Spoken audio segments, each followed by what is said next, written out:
Hi friends, मैं हूँ जरना पटेल और स्वागत है आप सभी का मेरी चैनल जरनास रेसिपी में। तो फ्रेंड्स, आज हम यहाँ पर बापा को भोग लगाने के लिए लड्डू बनाएंगे। तो आज यहाँ पर मैं आपके साथ शेयर करूंगी फ्रेश कोकोनट लड्डू की रेसिपी। तो ये लड्डू खाने में एकदम टेस्टी लगते हैं और मुंह में जाते ही घुल जाने वाले लड्डू बनकर तैयार हो गए। तो ये लड्डू आप एक बार घर पर बना लोगे तो इसके आगे और सारे लड्डू फीके पड़ जाएंगे। तो चलिए फटाफट रेसिपी की शुरुआत करते हैं, बनाते हैं फ्रेश कोकोनट लड्डू। तो सबसे पहले मैंने यहाँ पर इसी तरह का फ्रेश कोकोनट लिया है। तो ये कोकोनट है, उसके अंदर से पानी के साथ इस तरह से नारियल भी निकले ऐसा हमें कोकोनट जूस करना है। तो ये कोकोनट के अंदर से मैंने इसी तरह से नारियल को निकाल लिया है। तो यहाँ पर मैंने 6 से 7 कोकोनट के इस तरह का नारियल निकाला है। तो यहाँ पर आप देख सकते हो, ये नारियल को मैंने पानी से अच्छे से साफ कर लिया है। अब ये नारियल का हमें ऊपर का जो ब्राउन पार्ट है वो सारा हमें निकाल देना है, ताकि तो इसी तरह से ये सारे ब्राउन पार्ट है वो हमें निकाल देना है। ये ब्राउन पार्ट अगर इसमें रह जाएगा तो उसका टेस्ट है वो थोड़ा बिटर आएगा, उसका टेस्ट अच्छा नहीं लगेगा। तो इसीलिए हमें ये सारे नारियल में से इसका छिलका है वो निकाल देना है। और ये छिलके निकालने में एकदम आसानी रहती है, पिलर की मदद से इसका छिलका एकदम आसानी से निकल जाता है। तो इसी तरह से ऐसा नारियल हमें लेना है। तो ये ऐसा नारियल है वो खाने में एकदम सॉफ्ट रहता है और उसका लड्डू है वो भी एकदम सॉफ्ट बनकर तैयार होता है। अब इसी तरह से मैं ये सारे नारियल में से इसका छिलका निकाल दूंगी। तो यहाँ पर मैंने ये सारे नारियल में से एकदम अच्छी तरह से उसका छिलका निकाल दिया है। अब सबसे पहले हम ये नारियल का छोटा छोटा टुकड़ा कर लेंगे। तो ये नारियल को अगर आप चाहो तो बिल्कुल छोटा वाला ग्रेटर से आप ग्रेट भी कर सकते हो, लेकिन हम यहाँ पर मिक्सी के जार में इसको क्रश करेंगे। तो इस तरह से नारियल का हम छोटा छोटा टुकड़ा करके इसको क्रश करेंगे तो उसको क्रश करने में आसानी रहेगी और वो अच्छी तरह से क्रश हो जाएगा। तो यहाँ पर मैंने ये सारे नारियल में से पहले छोटे छोटे टुकड़े कर लिए हैं। अब यहाँ पर हम एक मिक्सी की जार ले लेंगे और मिक्सी के जार के अंदर हम ये नारियल का टुकड़ा डाल देंगे और इसको हम अच्छी तरह से क्रश कर लेंगे।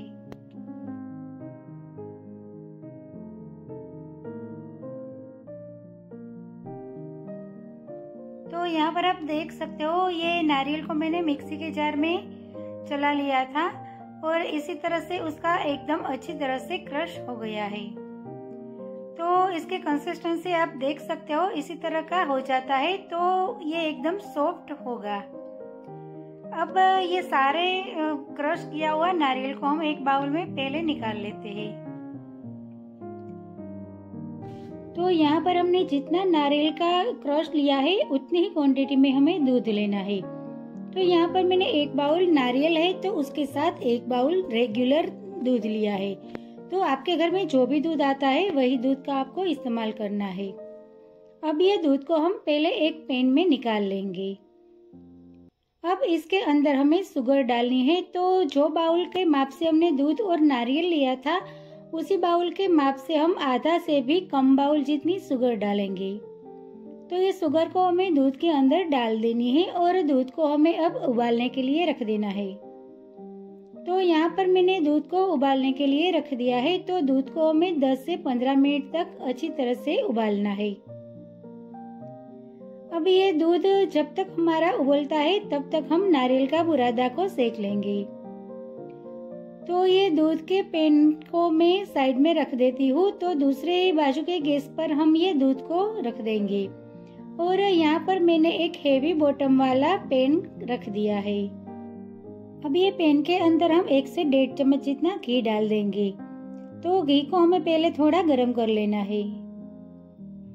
तो यहाँ पर घी आपको ज्यादा बिल्कुल नहीं डालना है, सिर्फ 1 से 1.5 चम्मच जितना ही घी डालना है। अब घी गर्म हो जाए फिर इसके अंदर हम नारियल को हमने क्रश करके रखा था वो हम डाल देंगे। अब ये नारियल को हमें भून लेना है। तो गैस की फ्लेम को हम स्लो से मीडियम रखते हुए और इसको कंटिन्यू हिलाते हुए इसको हम अच्छी तरह से सेक लेंगे। तो ये नारियल को आपको शुरुआत में इसको कंटिन्यू हिलाते रहना पड़ेगा ताकि ये नारियल है वो नीचे से जल ना जाए। तो इसी तरह से ये नारियल में से जो सारा एक्स्ट्रा पानी और उसका जो एक्स्ट्रा दूध होता है वो सारा बर्न हो जाए तब तक इसे हमें भूनना है। तो यहाँ पर आप देख सकते हो इसी तरह से ये नारियल को कंटिन्यू चलाते हुए हम इसको सेक लेंगे। तो ये नारियल को इसी तरह से 10 मिनट तक हमें सेकना है।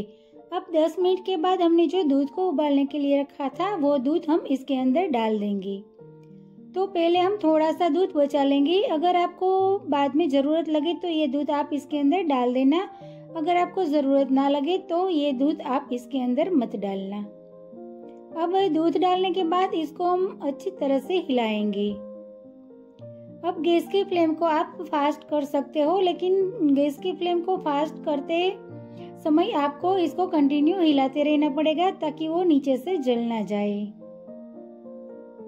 तो जैसे जैसे दूध हमारा इसके अंदर बर्न होता जाएगा वैसे वैसे हमारा ये जो नारियल का मिक्सर है वो थोड़ा गाढ़ा होता जाएगा।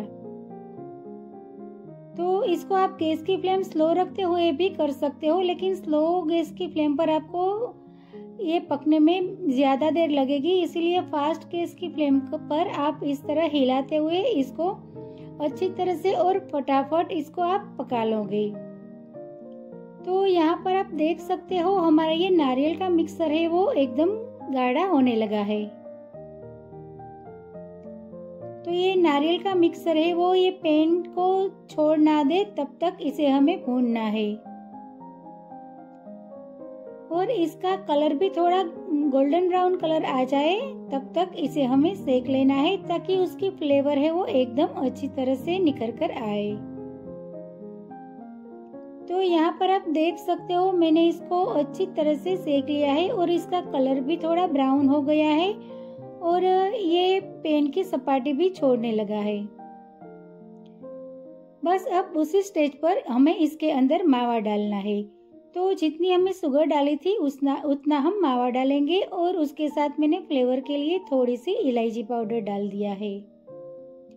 तो अगर आप मावा डालना नहीं चाहते हो तो इसकी जगह आप 2 से 3 चम्मच मिल्क पाउडर भी डाल सकते हो और आप 1 से 2 चम्मच दूध की मलाई भी डाल सकते हो। अब मावा डालने के बाद फिर से हम इसको एकदम अच्छी तरह से मिक्स करेंगे और हिलाएंगे और इसको हम फिर से 5 से 7 मिनट तक पकने देंगे। अब इसी स्टेज पर हमें गैस की फ्लेम को स्लो से मीडियम ही रखनी है, क्योंकि इसी स्टेज पर आप गैस की फ्लेम एकदम फास्ट रखोगे तो ये फटाफट नीचे से जल जाता है। तो यहाँ पर आप देख सकते हो इसको कंटिन्यू हिलाते हुए हमें 5 से 10 मिनट तक सेक लेंगे। तो ये नारियल का मिक्सर है वो पूरी तरह से पैन में से इस तरह से निकलने लगे इतना हमें सेक लेना है। तो यहाँ पर आप देख सकते हो ये नारियल का मिक्सर हमारा एकदम अच्छी तरह से पक गया है। तो इसी तरह की कंसिस्टेंसी आए तब तक हमें नारियल को पका लेना है।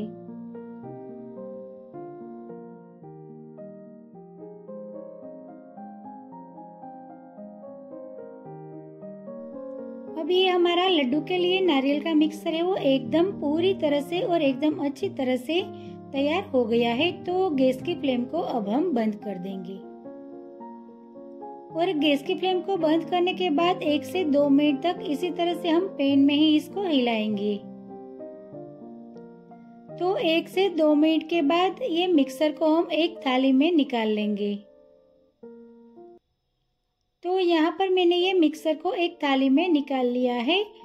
तो यहाँ पर आप देख सकते हो ये थाली में इसी तरह से हमें इसको फैला देना है और ये मिक्सर को हमें एकदम ठंडा कर लेना है।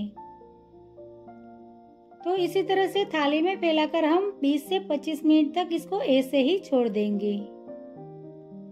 तो 20 से 25 मिनट के बाद ये बिल्कुल ठंडा हो गया है और जैसी इसकी कंसिस्टेंसी थी उससे भी ज्यादा गाढ़ी हो गई है। अब ये लड्डू बनाने के लिए एकदम परफेक्ट कंसिस्टेंसी है। अब यहाँ पर हम ये सारा मिक्सर इसी तरह से पहले इकट्ठा कर लेंगे और थोड़ा इस तरह से हम इसको प्रेस करते हुए गूंद लेंगे। तो यहाँ पर हमारा ये नारियल का लड्डू बनाने के लिए मिक्सर तैयार है। तो ये मिक्सर में से हम इस तरह से थोड़ा थोड़ा मिक्सर लेते जाएंगे और दोनों हाथों के बीच में इस तरह से गोल गोल घुमाते हुए हम लड्डू का शेप दे देंगे। तो इसको आप लड्डू की जगह आप और कोई भी शेप देना चाहते हो तो बिल्कुल आसानी से आप दे सकते हो।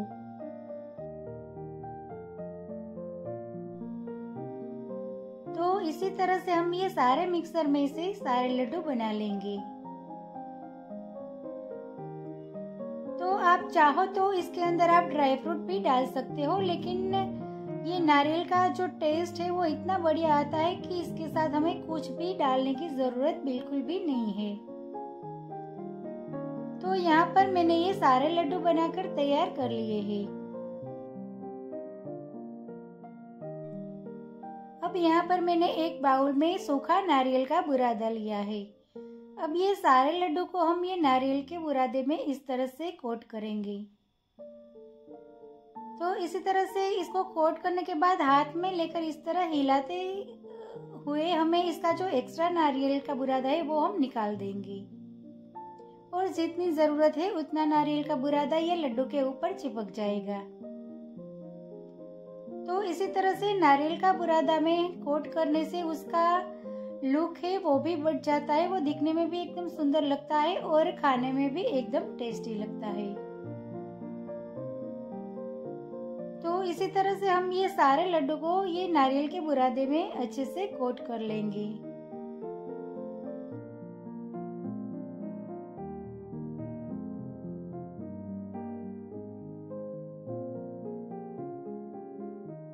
तो यहाँ पर मैंने ये सारे लड्डू तैयार कर लिए हैं। अब ये लड्डू को हम गार्निश करेंगे। तो यहाँ पर मैंने पिस्ता की कतरन ली है, उससे हम इसको गार्निश करेंगे। तो हम एक एक इस तरह से कतरन लड्डू के ऊपर थोड़ा दबाते हुए प्रेस करते हुए हम रख देंगे।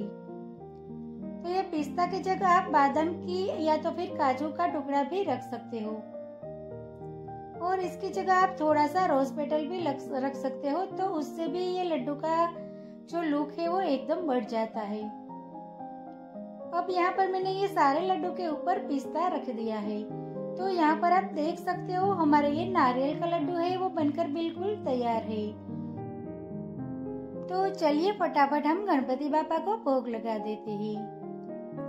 तो फ्रेंड्स, आप ये लड्डू कोई भी प्रसाद के लिए बना सकते हो और ये लड्डू है वो खाने में एकदम टेस्टी लगते हैं और मुंह में जाते ही घुल जाते हैं।